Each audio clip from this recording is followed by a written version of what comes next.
ഇതിലേക്ക് സോയ നമ്മളിപ്പോൾ അത് തിളപ്പിച്ച് വെച്ചിട്ടുണ്ട്.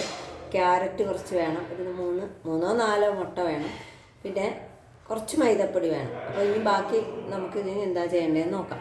1 കപ്പ് സോയ എടുത്തിട്ടുണ്ട്. അത് നമുക്ക് ഒന്ന് വേവിക്കാൻ വേണ്ടിയിട്ട് ഇടണം. അതിന് വേണ്ടിയിട്ട് നമുക്ക് ഇത്തിരി വെള്ളമൊക്കെ അടുപ്പത്ത് വയ്ക്കാം. പാനിൽ കുറച്ച് വെള്ളം വെച്ചിട്ടുണ്ട്. അതൊന്ന് ഇവിടെ നിന്ന് തിളയ്ക്കട്ടെ. ജസ്റ്റ് ഞാനൊന്ന് കഴുകിയെടുക്കാൻ പോകുന്നുണ്ട്. ഇപ്പം നമ്മൾ വെച്ച വെള്ളം തിളച്ചിട്ടുണ്ട്. ഇപ്പം നമ്മൾ കഴുകി വാരി വെച്ച ആ സോയ ഇതിലേക്ക് ഇടിയും. ഇത് നമ്മളിട്ട് തിളപ്പിക്കുകയൊന്നും വേണ്ട. ഇത് നമുക്ക് മൂടി വയ്ക്കാം ഒരു അരമണിക്കൂർ. തീ ഓഫ് ചെയ്ത്.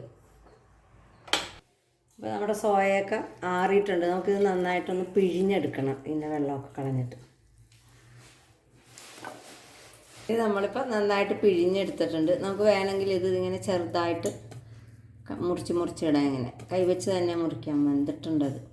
ഇതിലേക്ക് നമുക്ക് കുറച്ച് ഉപ്പ്, കുറച്ചെന്ന് പറഞ്ഞാൽ ആവശ്യത്തിന് ഉപ്പ്,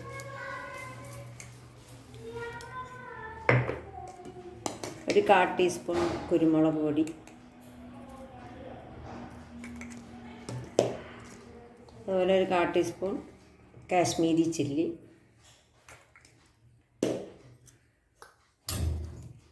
ഒരു 1/2 ടീസ്പൂൺ നമ്മുടെ ഇഞ്ചി പേസ്റ്റ്. ഇനി നമുക്ക് ഒരു 2 സ്പൂണോളം മൈദാപ്പൊടി ചേർക്കാം. ഇനി നമുക്കിതെല്ലാം കൂടി ഒന്ന് മിക്സ് ചെയ്യാം.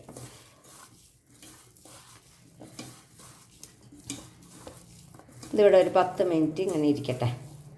ഇതിന് നമുക്ക് ഒന്ന് വറുത്തെടുക്കണം. ഞാനൊരു പുതിയ പാൻ മേടിച്ചാണ്. അപ്പോൾ നമുക്ക് ഇതിൻ്റെ സ്റ്റിക്കറൊക്കെ പൊളിച്ചെടുക്കുമ്പോൾ അതിലൊരു പാട് വരില്ലേ, അത് വരാതിരിക്കാൻ വേണ്ടിയിട്ട് നമുക്ക് ഇതൊന്ന് ചൂടാക്കി കൊടുക്കാം.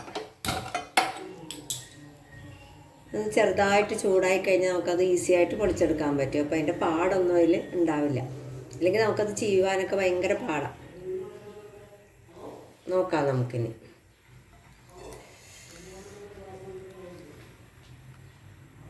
കണ്ട, ഈസി ആയിട്ട് പൊളിഞ്ഞു പോരും. നമ്മുടെ സോയ ഇപ്പോൾ 10 മിനിറ്റ് ആയിട്ടുണ്ട്. നമുക്കിനി ഇത് വറുത്തെടുക്കണം. അതിന് വേണ്ടിയിട്ടൊരു പാൻ അടുപ്പത്ത് വെച്ചിട്ട് ചൂടാക്കാം. ഇതിലേക്ക് നമ്മൾ എണ്ണ ഒഴിച്ചുകൊണ്ടിരിക്കുക.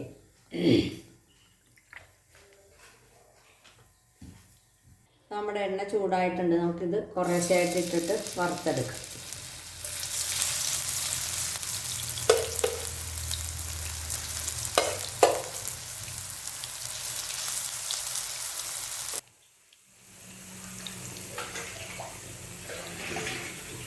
ഇപ്പോൾ നമ്മുടെ സോയ എല്ലാം നന്നായിട്ട് വറുത്ത് വന്നിട്ടുണ്ട്. നല്ല ഗോൾഡൻ ബ്രൗൺ കളറായിട്ടുണ്ട്. ഇനി നമുക്ക് തീ ഓഫ് ചെയ്യാം.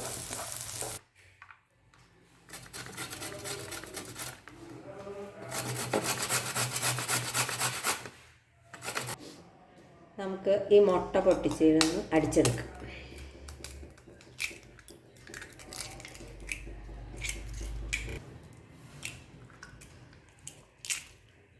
നമ്മളിപ്പോൾ ഒരു 4 മുട്ടയാണ് ഇതിന് വേണ്ടിയിട്ട് എടുക്കുന്നത്. അപ്പോൾ നമ്മൾ 4 മുട്ട ഇതിന് വേണ്ടി പൊട്ടിച്ചൊഴിച്ച് നമുക്കിനി അത് ബീറ്റ് ചെയ്യാം.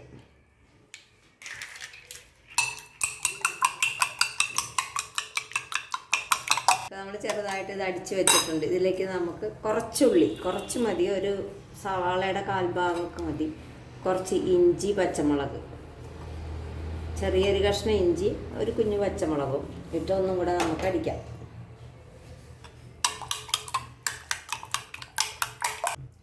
നമുക്ക് ആവശ്യത്തിന് ഉപ്പ്,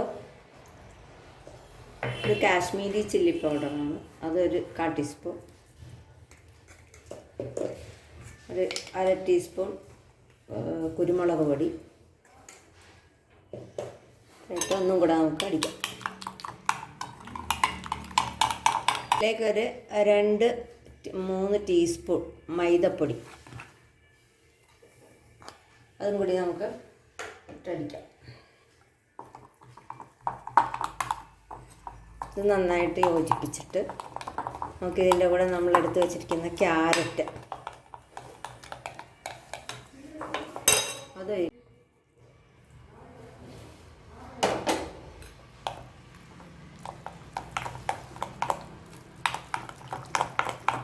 നന്നായിട്ട് അടിച്ചിട്ട് ഇനി നമുക്ക് ഇതിൻ്റെ കൂടെ നമ്മൾ വറുത്ത് വെച്ചിരിക്കുന്ന സോയ കൂടി ചേർക്കണം. ഇനി നമുക്ക് ഇതെല്ലാം കൂടി നന്നായിട്ട് മിക്സ് ചെയ്യാം.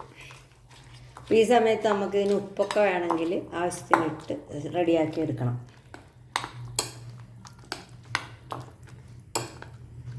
നമ്മളതിന് വേണ്ടി ഇനി ഇതുണ്ടാക്കാൻ വേണ്ടിയിട്ടൊരു പാൻ അടുപ്പത്ത് വെച്ച് ചൂടാക്കാം. നമുക്ക് അത്യാവശ്യം കുറച്ച് വെളിച്ചെണ്ണ, നോൺ സ്റ്റിക്ക് ആയതുകൊണ്ട് അധികം ഒന്നും ഒഴിക്കണ്ട. കുറച്ചൊന്ന്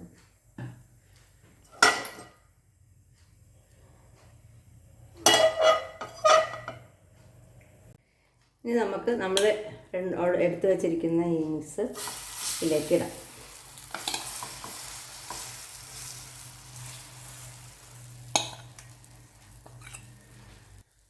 ഇതിനി ഇതിലിരുന്ന് ചെറിയ തീയിൽ മീഡിയം ഫ്ലെയിമിലിട്ട് നമുക്കിത് വേവിക്കാം.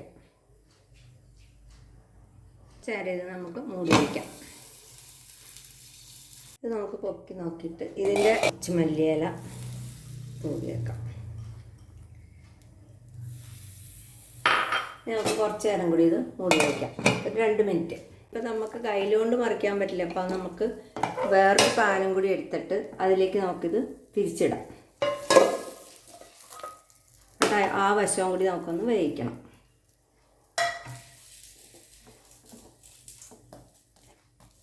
അത് ഒരു 5 മിനിറ്റ് നമുക്ക്